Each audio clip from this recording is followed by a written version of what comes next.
January 2006.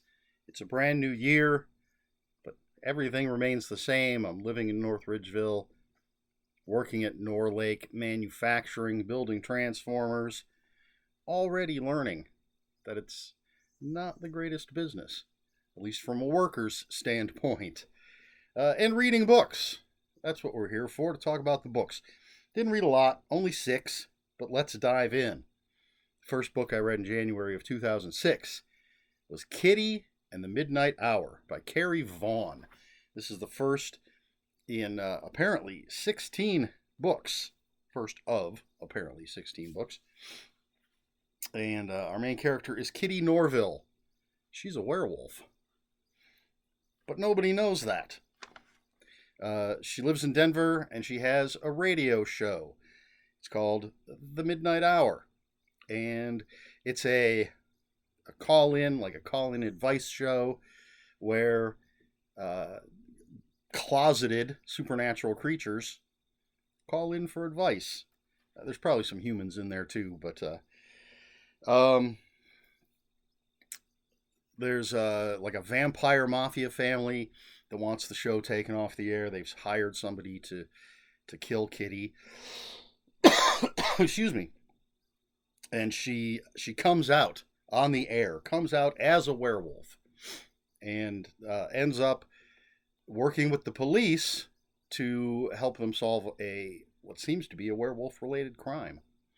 And there's a sexy werewolf hunter, and again, vampires trying to kill her.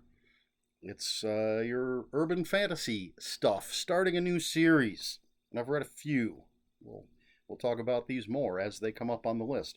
But Kitty in the Midnight Hour, it's a fun little book, and it's nice to have a werewolf as the main character as opposed to vampire or, more acceptable main characters. I don't know, but it's nice to have a werewolf. Kitty in the Midnight Hour, Carrie Vaughn.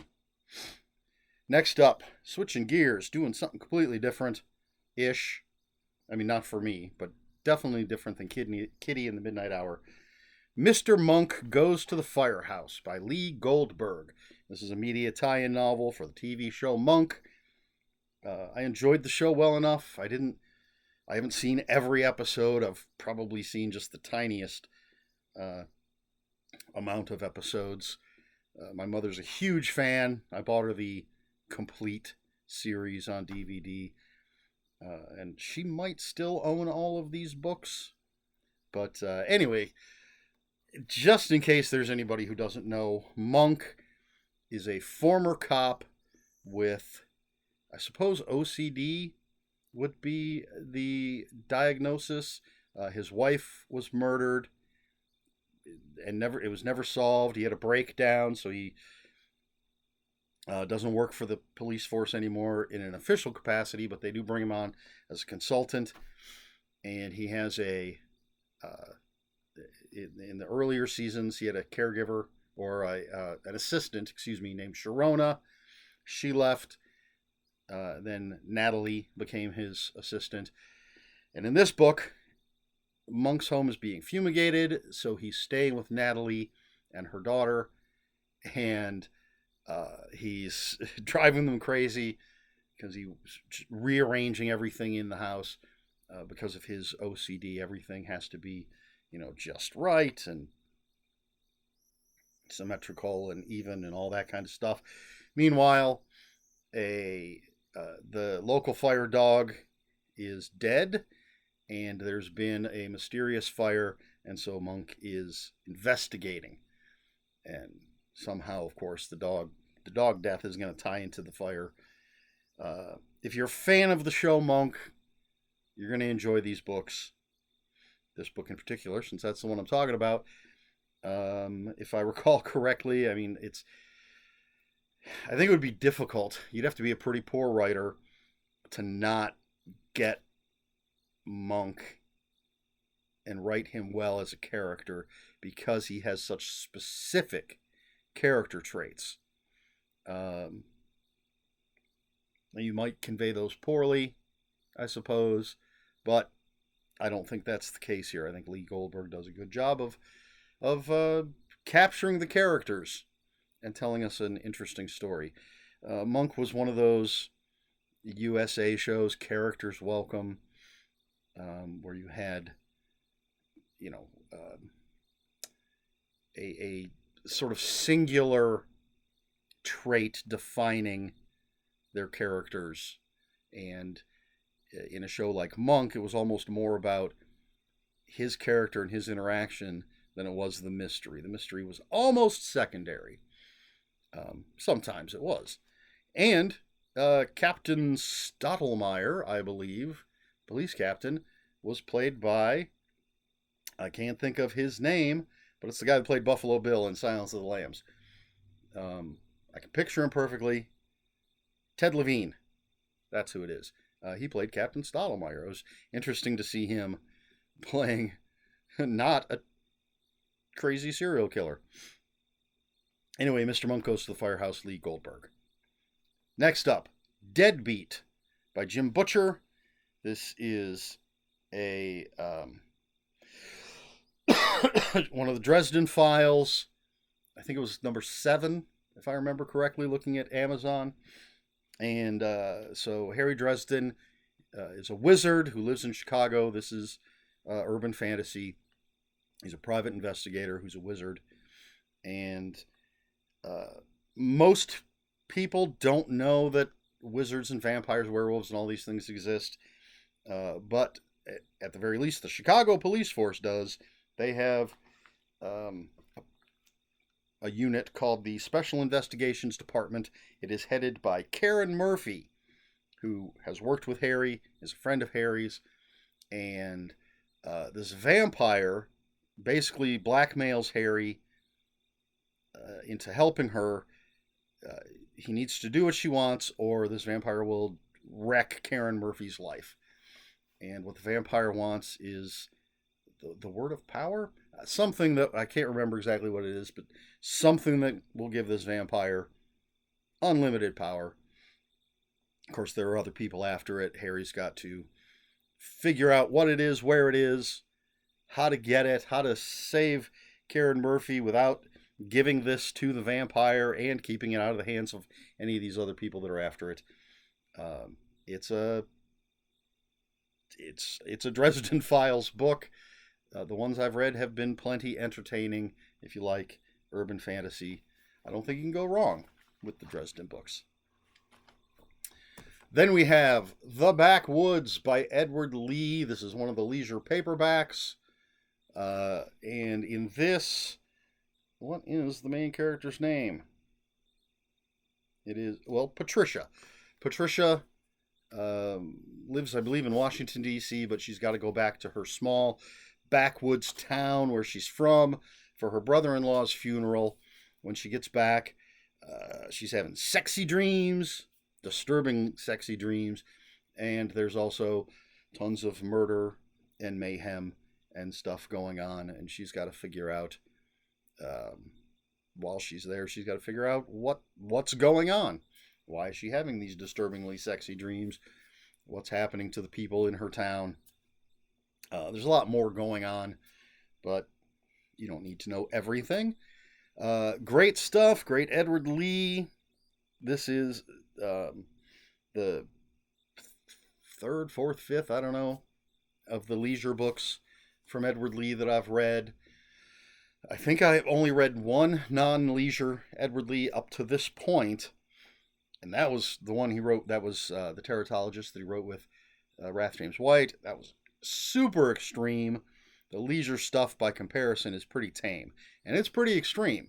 I think even by leisure standards. But it's good stuff. It's very typical mainstream Edward Lee.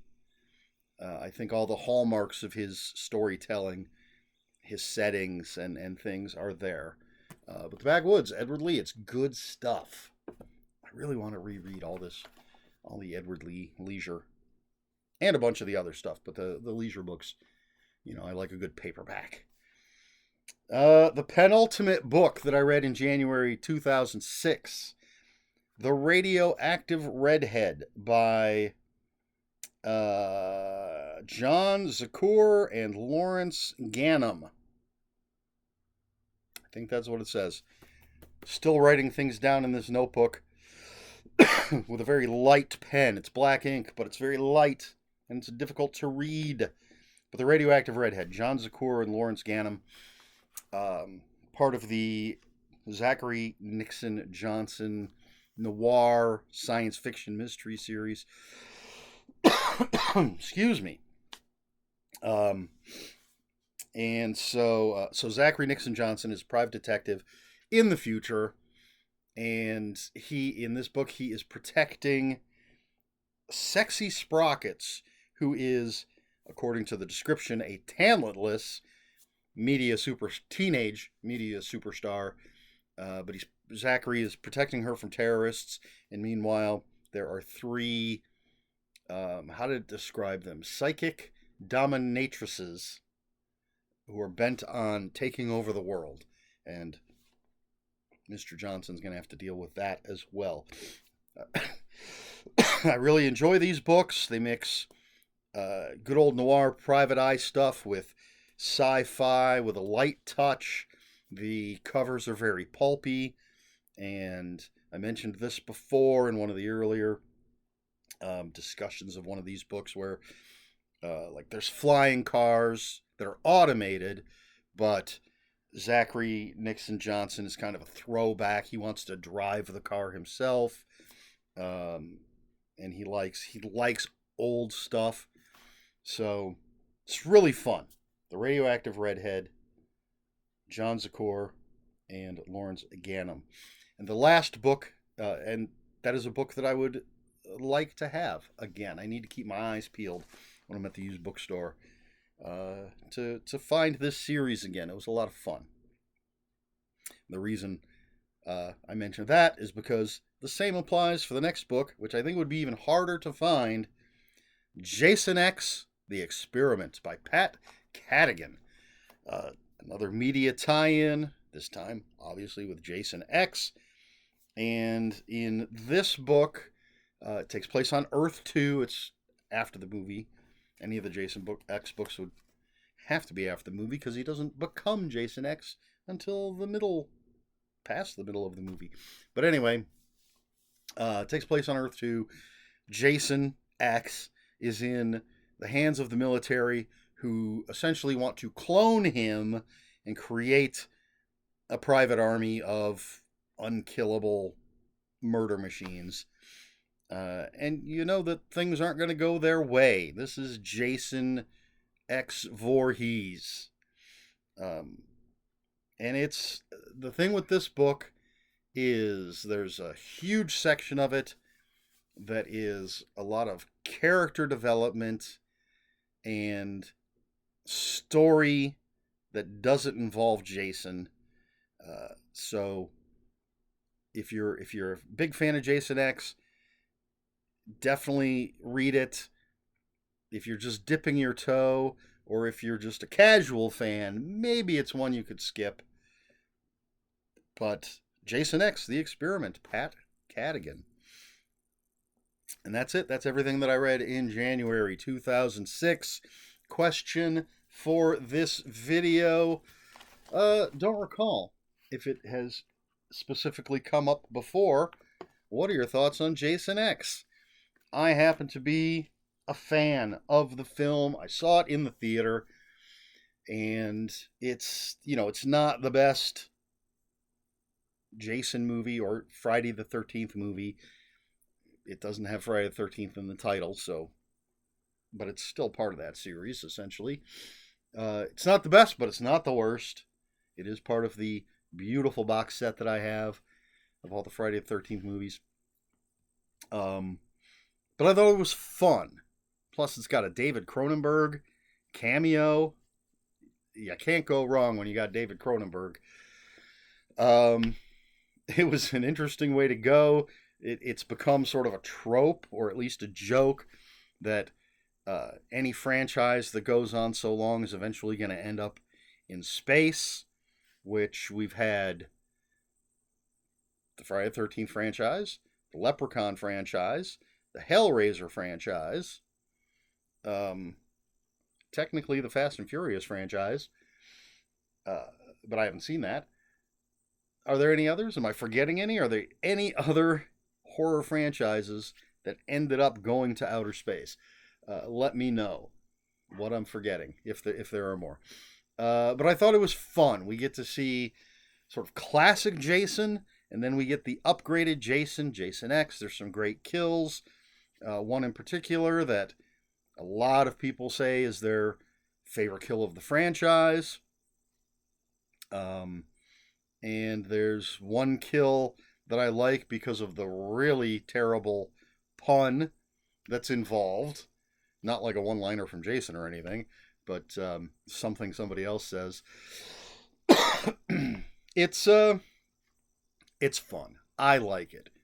As I said, absolutely not the worst of the Friday the 13th movies.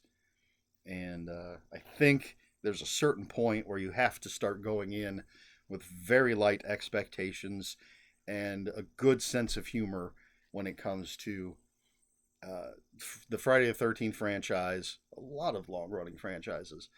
But what about you? Have you seen it? Do you like it? Do you hate it? Let's talk about it in the comments below. And if you have any comments, questions, or corrections, please put those in the comments below. Comments are open for spoilers. Just post a spoiler warning. We try to be polite here on my channel. Please like, share, and subscribe. All the usual YouTube stuff. If you'd care to follow me on other social media, I'll have links for my Instagram and Bluesky in the description below. And that's all I have for you this week. So until next week, read more books.